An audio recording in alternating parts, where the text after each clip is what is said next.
जय जगन्नाथ। शुभ संध्या सांग मैंने। मु आशा करे आपण मैंने भले थे। मु भी भले अच्छी। आज गोटे नुआ वीडियो को आपण मान स्वागत।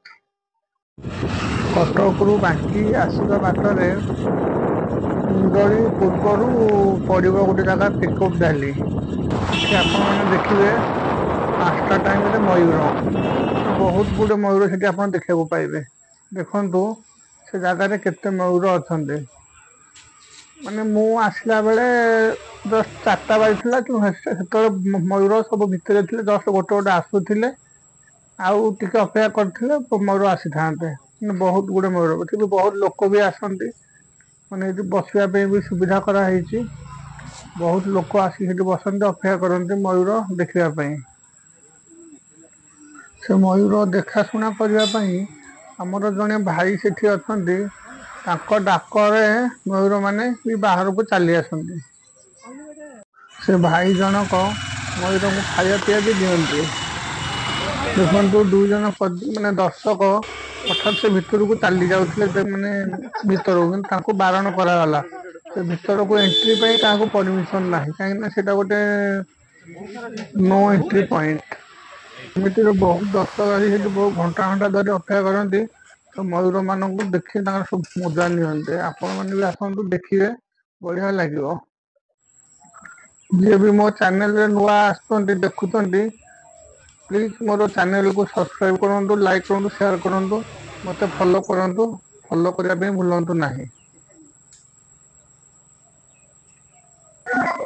सेठी सबु छुट्टी दिन में बहुत गहली हुए अलग दिन में लोक आसती किंतु जस्ट कम आसती छुट्टी मानक बहुत लोग गहली हमें बहुत मयूर भी संध्या टाइम रे बहुत मयूर बाहर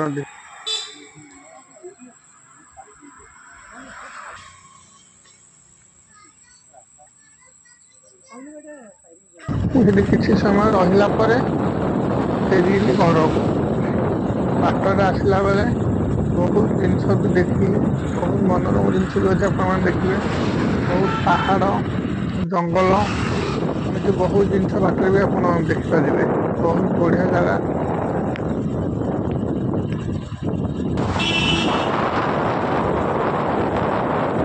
मयूर पाखर किसी बाट आसला सिद्धेश्वर महादेव मंदिर पड़ो से मंदिर भी आप दर्शन करेंगे बढ़िया जगह से पहाड़ ऊपर मंदिर दर्शन भी करेंगे।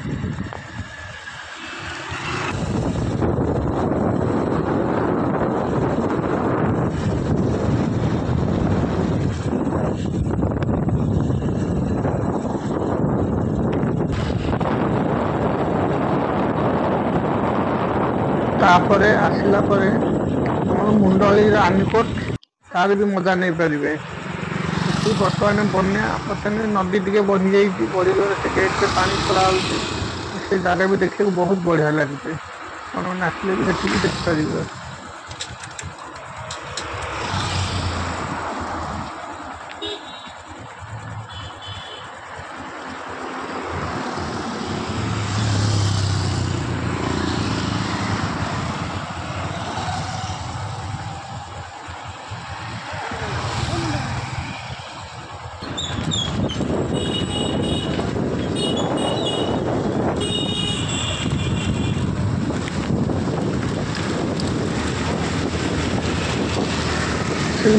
मुंडली ब्रिज पास आम यहाँ हूँ पुरी केनाल केनाल माध्यम पुरी की पानी जाए धान चाष करने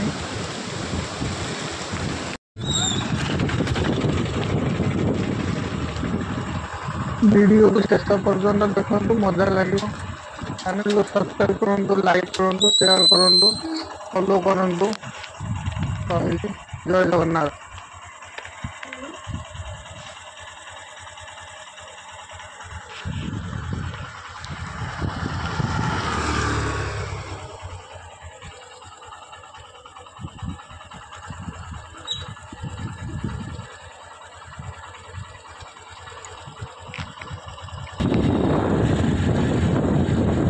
जय जगन्नाथ।